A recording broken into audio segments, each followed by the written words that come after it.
أعوذ بالله من الشيطان الرجيم بسم الله الرحمن الرحيم وقال الذين لا يرجون لقاءنا لولا أنزل علينا الملائكة أو نرى ربنا لقد استكبروا في أنفسهم وعتوا عتوا كبيرا۔ کل 18ویں پارے کی تفسیر بیان ہوئی تھی، آج 19ویں پارے کی تفسیر کا خلاصہ پیش کیا جا رہا ہے۔ 19ویں پارے کی پہلی آیت کے اندر کفار کی ہٹ دھرمی کا ذکر ہے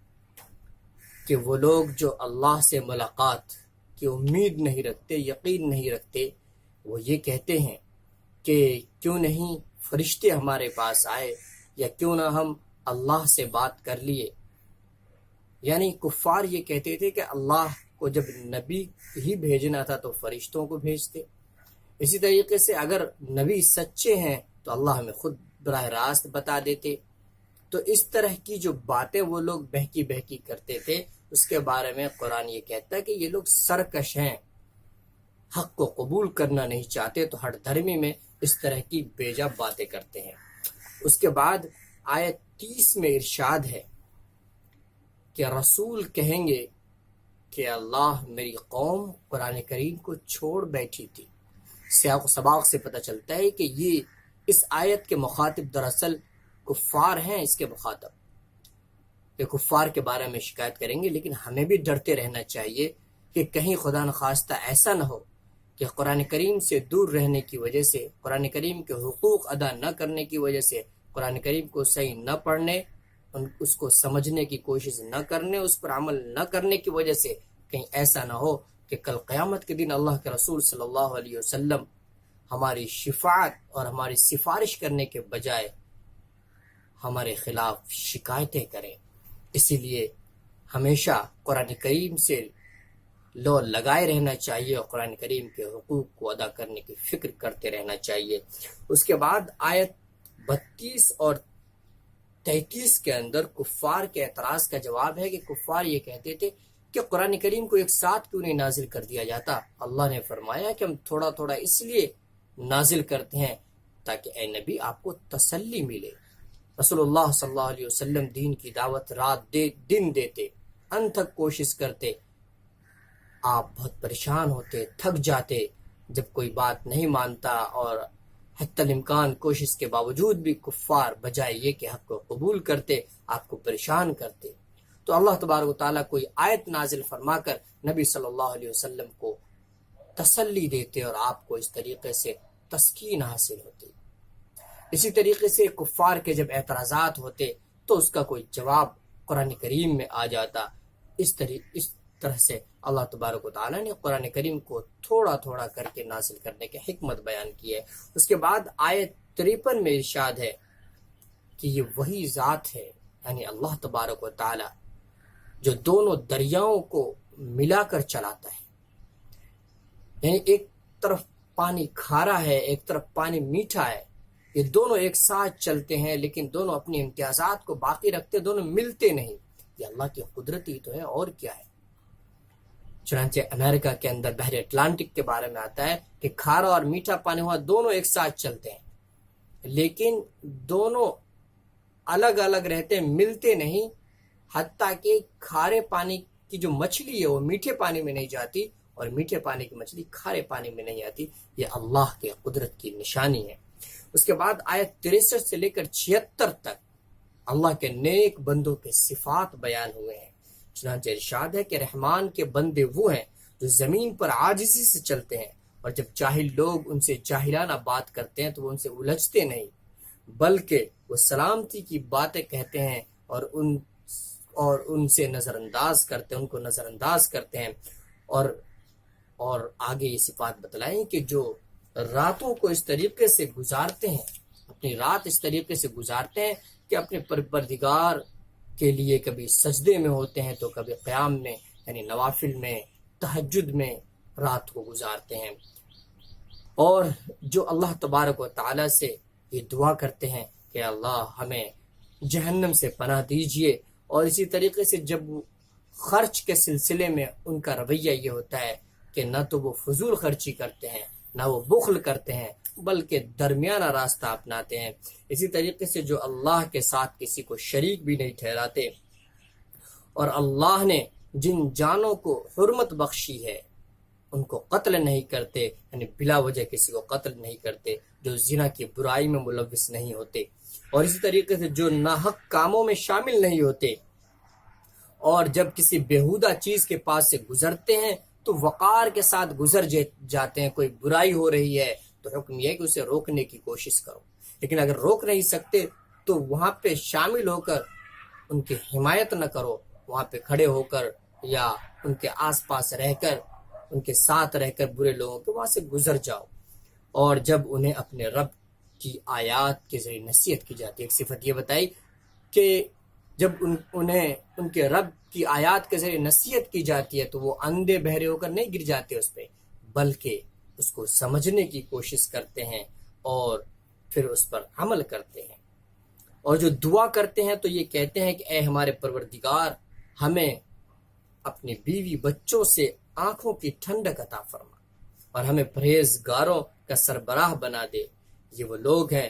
کہ ان کے صبر کے بدلے میں اللہ تبارک و تعالی جنت کے بالا خانوں میں ان کو جگہ عطا فرمائیں گے، جہاں انہیں دعاؤں اور سلام سے استقبال کیا جائے گا، جنت میں انہیں داخلہ دیا جائے گا۔ یہ اللہ کے نیک بندوں کی صفات اللہ تبارک و تعالی نے بیان کی ہے۔ اس کے بعد سورہ شعراء شروع ہوتی ہے۔ اسے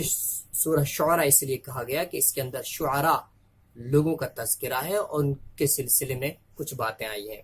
یہ سورہ مکی ہے، اس میں 227 آیتیں ہیں، اور آیت 3 میں اللہ یہ فرماتے ہیں اے پیغمبر شاید آپ غم میں لعلک باخع نفسک، کہ آپ اپنے آپ کو ہلاک کر ڈالیں گے غم میں اگر یہ لوگ ایمان نہیں لائے۔ یعنی نبی صلی اللہ علیہ وسلم کفار کو دین کی دعوت دینے کے سلسلے میں اس قدر محنت کرتے تھے کہ اللہ فرماتے ہیں ایسا معلوم ہوتا کہ آپ اپنے آپ کو ہلاک کر ڈالیں گے۔ یعنی آپ کا کام تبلیغ ہے، آپ کرتے رہیے لیکن آپ بہت زیادہ غم نہ کیجئے۔ اللہ تبارک تعالیٰ نے گویا نبی پاک صلی اللہ علیہ وسلم کو تسلی دی ہے۔ آگے آیت 4 میں ہے کہ اگر ہم چاہیں تو ان پر آسمان سے کوئی ایسی نشانی اتار دیں، یعنی جو لوگ نہیں مان رہے ہیں اور کفار ہیں، شرک میں مبتلا ہے، کفر میں مبتلا ہے، اگر ہم چاہیں تو کوئی ایسی نشانی اتار دیں کہ وہ مجبور ہو کر انہیں مان لیں، ان کی گردنیں ان کے سامنے جھک جائیں۔ لیکن یہ جو دنیا ہے یہ دراصل دار الامتحان ہے، یہاں پر انسانوں کو آزمایا جاتا ہے کہ ان کو اختیار دیا گیا اور دونوں صحیح اور غلط راستے سامنے رکھ دیے گئے کہ یہ صحیح راستہ اور یہ غلط راستہ ہے۔ وَهَدَيْنَاهُ النَّجْدَيْنِ، جن پر بھی وہ چلے گا، جس راستے پر بھی وہ چلے گا اسی حساب سے اسے آخرت میں اجر ملنے والا ہے۔ آیت 10 سے لے کر 66 تک، سورہ شعراء کی آیت 10 سے 66 تک حضرت موسیٰ علیہ السلام کا تفصیلی واقعہ بیان ہوا ہے۔ آیت 69 سے لے کر 89 تک 89 تک حضرت ابراہیم علیہ السلام نے اپنے والد آزر کو جو بت پرستی سے روکنے کی کوشش کی، اپنے قوم کو جو بتوں کی پوجا سے روکنے کی کوشش کی ہے، ان چیزوں کا ذکر ہے۔ اور آگے آیت 105 سے آیت 121 تک حضرت نوح علیہ السلام کا واقعہ مذکور ہے۔ آیت 23 سے لے کر 39 تک قوم عاد کا تذکرہ ہے۔ اس کے بعد آیت 41 سے لے کر 158 تک، 141 سے 158 تک قوم سمود کا تذکرہ ہے، اور آیت 160 سے لے کر 174 تک قوم لوط کا تذکرہ ہے۔ اس کے بعد حضرت شعیب علیہ السلام کے قوم کے تعلق سے ذکر ہے۔ قوم شعیب علیہ السلام جنہیں اہل مدین بھی کہا جاتا ہے، اور جنہیں اہل ایکا والے سے بھی تعبیر کیا قرآن نے۔ یہ لوگ چونکہ گھنے جنگلات کے پاس رہتے تھے اس لیے انہیں ایکا والوں سے بھی تعبیر کیا گیا ہے۔ یہ لوگ بہت ساری دوسری برائیوں کے ساتھ ساتھ ایک بڑی برائی میں یہ مبتلا تھے کہ یہ لوگ تجارت کے اندر دھوکہ بازی سے کام لیتے تھے، ناپ تول کے اندر یہ کمی کرتے تھے۔ اللہ تبارک و تعالیٰ نے ان پر عذاب اس طریقے سے بھیجا ہے، جب انہوں نے اپنے نبی کو جھٹلایا اور اللہ کے فرما بردار نہیں بنے تو اللہ تبارک و تعالیٰ نے پہلے بہت سخت گرمی دی ہے۔ جب یہ لوگ گرمیوں سے پریشان ہو گئے ہیں تو اس کے بعد اللہ تبارک و تعالیٰ نے بادل بھیجا ہے اور اس میں ٹھنڈی ہوائیں چلائی ہیں، یہ لوگ اس بادل کے نیچے جمع ہو گئے ہیں، پھر اللہ تبارک و تعالیٰ نے انگارے برسا کر انہیں ہلاک کیا ہے، اس کا ذکر ہے۔ اس کے بعد آیت 196 کے اندر اللہ نے یہ فرمایا ہے کہ یہ جو قرآن کریم ہے، اس قرآن کا ذکر پچھلی کتابوں میں جیسے تورات، انجیل وغیرہ میں بھی تھا کہ ایک کتاب اللہ بھیجیں گے جو بالکل صحیح اور سچ ہوگی۔ اس طریقے سے اس کے بعد قرآن کریم کے تعلق سے کفار کے الزامات کی تردید کی گئی ہے کہ کفار میں سے کوئی یہ کہتا یہ تو کاہنوں کا کلام ہے، کوئی یہ کہتا یہ تو شاعری ہے۔ قرآن کریم نے ان تمام چیزوں کو باطل قرار دیا ہے۔ اس کے بعد اللہ تبارک و تعالیٰ نے نبی صلی اللہ علیہ وسلم کو یہ حکم دیا ہے کہ وہ انذر عشیرتک الاقربین۔ یہ وہ آیت ہے کہ جس کے ذریعے سے اللہ تبارک و تعالیٰ نے سب سے پہلی بار تبلیغ کا حکم دیا تھا کہ جو دین آپ کو دیا گیا ہے، جس پہ آپ کو عمل کرنے کے لیے کہا گیا ہے، اس دین کی تبلیغ کیجیے، یعنی دوسروں کو بھی اس دین کی دعوت دیجیے اور اس پر عمل کرنے کے لیے کہیے۔ اور یہ کہا کہ اس سلسلے میں سب سے پہلے آپ کے جو قریبی رشتہ دار ہیں ان کو مخاطب کیجیے، پہلے ان کو سمجھائیے۔ چنانچہ رسول اللہ صلی اللہ علیہ وسلم نے سب سے پہلے اپنے رشتہ دار اور خاندان والوں کو سمجھایا ہے، اور ہمارے لیے بھی ایک سبق ہے کہ ہم بھی جب اصلاحی کام شروع کریں تو سب سے پہلے اپنے گھر والے اور اپنے رشتہ داروں کو مخاطب بنائیں۔ آیت 224 سے اس سورت کے آخر تک شاعروں کی بے راہ روی کا تذکرہ ہے۔ فرمایا وَالشُّعَرَاءُ يَتَّبِعُهُمُ الْغَاوُونَ، بے راہ لوگ ہی شعراء کی اتباع کرتے ہیں، ان کی باتوں کو مانتے ہیں۔ اور یہ شعراء لوگ الگ الگ وادیوں میں بھٹکتے پھرتے ہیں، چونکہ یہ لوگ خیالات پہ جیتے ہیں، تخیلاتی چیزیں پیدا کر کے تخیلاتی باتیں بنا بنا کر لوگوں کو خوش کرنے میں لگے رہتے ہیں، عشقیہ باتیں کر کے فحاشی کو عام کرتے ہیں، تو کبھی دوسروں کو خوش کرنے کے لیے بیجا تعریفیں کرتے ہیں، تو کبھی پیسے کی لالچ میں کسی کی تعریف میں زمین و آسمان کے قلابے ملاتے ہیں۔ یہ عام طور پہ شعراء کی عادت ہوتی ہے، اس لیے فرمایا اللہ نے کہ ان کے جو پیروکار ہوتے ہیں وہ بھی عام طور پر بے راہ ہی ہوتے ہیں، ان کو کوئی دینی پیشوا نہیں بناتا۔ لیکن اس کے ساتھ ہی اللہ تبارک تعالیٰ نے فرمایا کہ ہاں وہ لوگ مستثنیٰ ہیں جو شاعری تو کرتے ہیں لیکن دین کے تقاضوں کو ملحوظ رکھتے ہیں، جو عمل صالح کرتے ہیں اور اللہ پر ایمان بھی لاتے ہیں، تو وہ لوگ اس سے مستثنیٰ ہیں۔ خلاصہ یہ بتلایا اللہ تبارک تعالیٰ نے کہ شاعری بذات خود بری چیز نہیں ہے، اس کو برے کاموں میں استعمال کرنا، اس کو مقصد حیات بنا لینا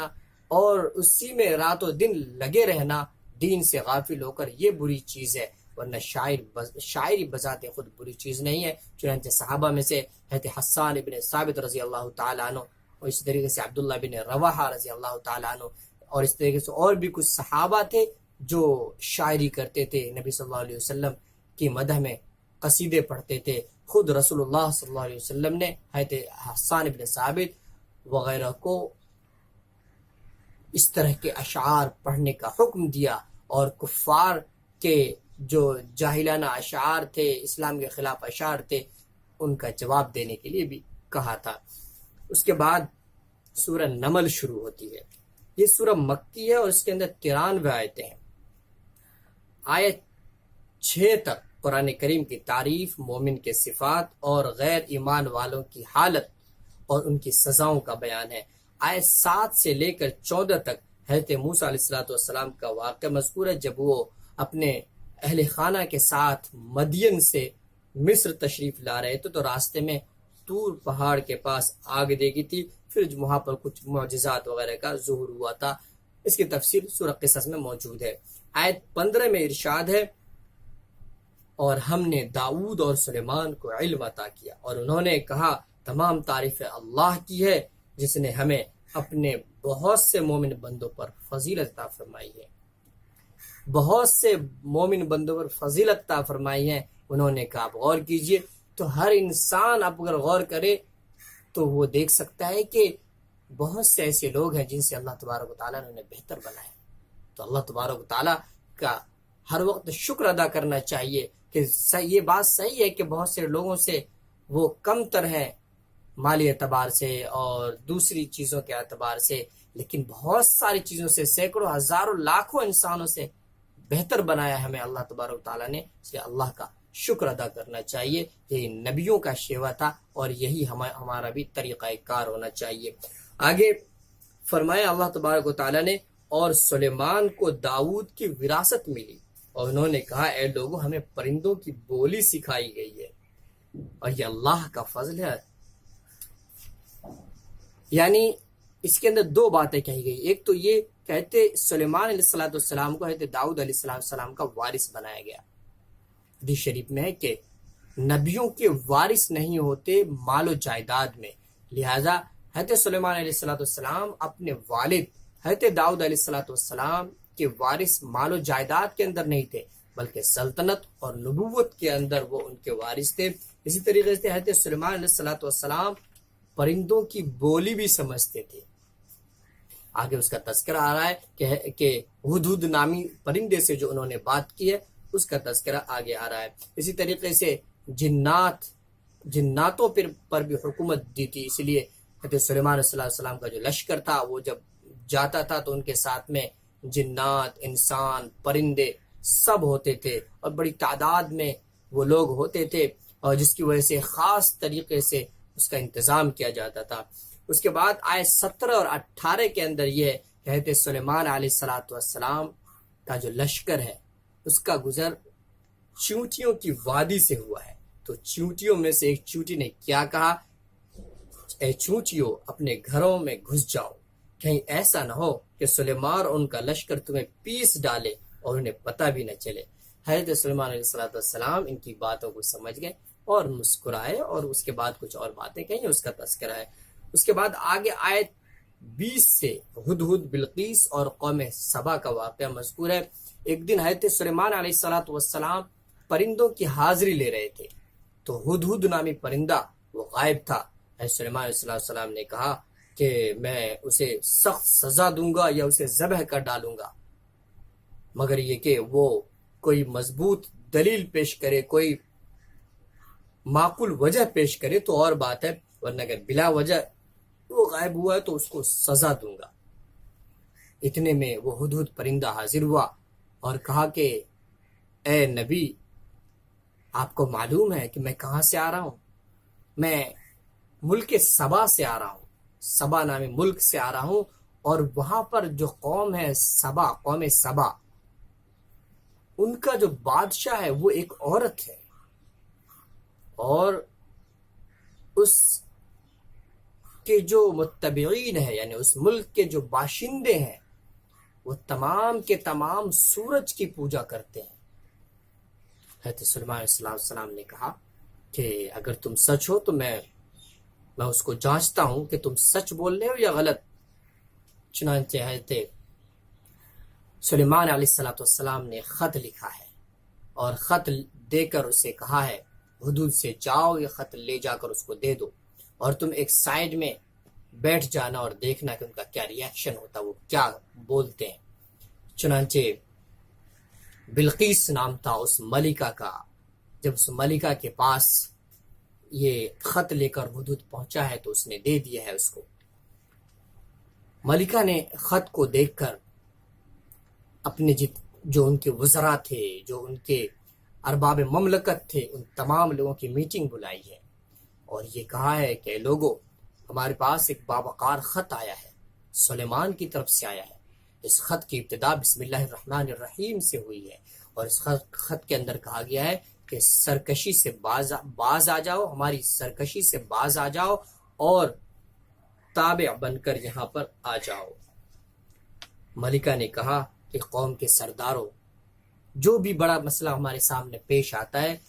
تو میں تم لوگوں سے مشورہ ضرور کرتا ہوں، اس لیے یہ بھی بہت بڑا مسئلہ ہے، اس لیے مشورہ کرنے کے لیے آپ لوگوں کو بلایا ہے، بتاؤ کیا رائے ہے. ان لوگوں نے کہا کہ ہم طاقتور ہیں اور ڈٹ کر مقابلہ کرنے والے ہیں، آپ اگر تیار ہیں مقابلے کے لیے تو مقابلے کے لیے ہم تیار ہیں، باقی آپ جیسا کہیں، آپ اگر مصالحت چاہتی ہے تو وہ بتائیں، اور جو بھی آپ کی رائے ہو ہم ہر حال میں تیار ہیں. ملکہ نے کہا کہ دراصل جب کوئی قوم یا کوئی بادشاہ فاتح بن کر کہیں داخل ہوتا ہے تو اس بستی کو وہ لوگ خراب کر دیتے ہیں، اس ملک کو اجاڑ کر رکھ دیتے ہیں، نیچرل جو ریسورسز ہوتے ہیں وہ سب برباد ہو جاتے ہیں، خوبصورت ملک تباہ ہو جاتا ہے، اس کی معیشت بالکل گر جاتی ہے، تو یہ کہا کہ وہ اس ملک کو خراب کر ڈالتے ہیں، اور اس کے جو عزت والے لوگ ہوتے ہیں، باعزت لوگ ہوتے ہیں، انہیں وہ سب سے پہلے ذلیل کرتے ہیں، اس لیے کہ خطرہ انہی سے ہوتا ہے، وہی ارباب مملکت ہوتے ہیں اور انہی کے فالوورز زیادہ ہوتے ہیں، اسی لیے انہیں وہ سب سے پہلے ذلیل کرتے ہیں۔ تو ایسا کرتے ہیں کہ سب سے پہلے ایک تحفہ بھیج کر دیکھتے ہیں، اس لیے کہ تحفہ بھیجنے سے انسان بہت سی مرتبہ جھانسے میں آ جاتا ہے اور انسان کا دل بھی اس سے نرم ہوتا ہے۔ تو یہ فیصلہ کیا گیا اور تحفہ بھیجا گیا۔ جب ایلچی، ملکہ کا ایلچی وہ پہنچا تحفہ لے کر، تو حضرت سلیمان علیہ السلام نے کہا کہ کیا تم مال کے ذریعے میری مدد کرنا چاہتے ہو؟ اللہ نے جو مجھے دیا ہے وہ تم سے بہت زیادہ، بہت بہتر ہے، تمہارا تحفہ تمہیں مبارک ہو۔ اور اس کے بعد ان کے پاس واپس چلے جاؤ، یہ انہوں نے کہا ہے، کیونکہ اب ہم لشکر کشی کرنے والے ہیں۔ چنانچہ اور یہ بھی کہا کہ وہ لوگ ماتحت بن کر رہیں گے، اور پھر اپنے ارباب مملکت سے متوجہ ہوئے ہیں، اپنے لوگوں سے سلیمان علیہ السلام متوجہ ہوئے، اور یہ کہا ہے کہ میری خواہش یہ ہے کہ جو ملکہ ہے اس کے پہنچنے سے پہلے پہلے اس کا جو تخت ہے، ودود نے کہا تھا اس کے پاس ایک تخت بھی ہے اور بہت زبردست تخت ہے، تو انہوں نے کہا کہ وہ جو شاہی تخت ہے ملکہ بلقیس کا، میں چاہتا ہوں کہ اس کے آنے سے پہلے پہلے یہاں آ جائے تاکہ ہماری شان اور قوت کا مظاہرہ ہو۔ چنانچہ اس میں سے جو قوی ہیکل جن تھا، اس نے کہا کہ اے بادشاہ سلامت، آپ اپنی جگہ سے اٹھیں، اس سے پہلے پہلے میں اس کو حاضر کر دوں گا۔ لیکن ایک دوسرا شخص جس کے بارے میں کہا گیا ہے قرآن کریم کے اندر، جس کو کتاب کا علم تھا، جو عالم تھا اور علم والا تھا، اسکالر تھا، اس نے کہا کہ میں اس کام کو انجام دوں گا اور پلک جھپکنے سے پہلے ہی وہ تخت حاضر ہو جائے گا۔ چنانچہ ایسا ہی ہوا کہ فوراً تخت کو حاضر کر دیا گیا، اور پھر حضرت سلیمان علیہ السلام نے یہ حکم دیا کہ اس تخت کے اندر کچھ تبدیلی کر دی جائے تاکہ اس ملکہ کی عقل کو جانچا جائے کہ وہ اپنے جو اس کا اپنا تخت ہے اس کو وہ پہچان پاتی ہے یا نہیں پہچان پاتی ہے۔ چنانچہ ملکہ تابع بن کر اور سرنڈر کر کے حاضر ہوئی۔ جب وہ حاضر ہوئی ہے تو حضرت سلیمان علیہ السلام نے کہا ہے کہ یہ جو تخت ہے کیا یہ تمہارا ہے؟ تو اس نے کہا کہ لگتا ہے کہ یہ تو بالکل وہی ہے، ہمیں اس سے پہلے ہی آپ کی سچائی کا علم ہو گیا تھا اور ہم سر جھکا چکے تھے۔ یعنی اس ملکہ نے کہا کہ ہمیں تو یقین ہو گیا تھا کہ آپ جو ہیں گویا اللہ تبارک و تعالیٰ کے برگزیدہ ہیں اور عام انسانوں سے افضل ہیں، اور اس لیے ہم تو پہلے ہی سرنڈر ہو چکے تھے۔ اس کے بعد آیت 44 میں کہ جب وہ آئی تو اس سے کہا گیا کہ اس محل میں داخل ہو، جو محل تھا سلیمان علیہ السلام کا، کہا گیا کہ اس میں داخل ہو جاؤ۔ تو اس نے جو دیکھا تو وہ جو محل تھا وہ شیشوں کا بنا ہوا تھا، ایک دم صاف شفاف تھا۔ ملکہ نے سمجھا کہ شاید اس میں پانی ہے، فرش اتنا صاف شفاف اور چمکتا ہوا تھا شیشے کا۔ تو ملکہ نے اپنی پنڈلیاں کھول لی،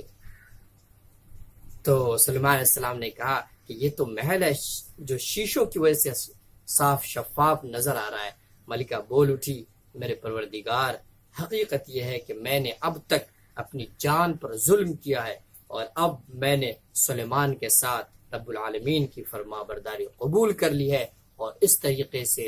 وہ شرک سے باز آ کر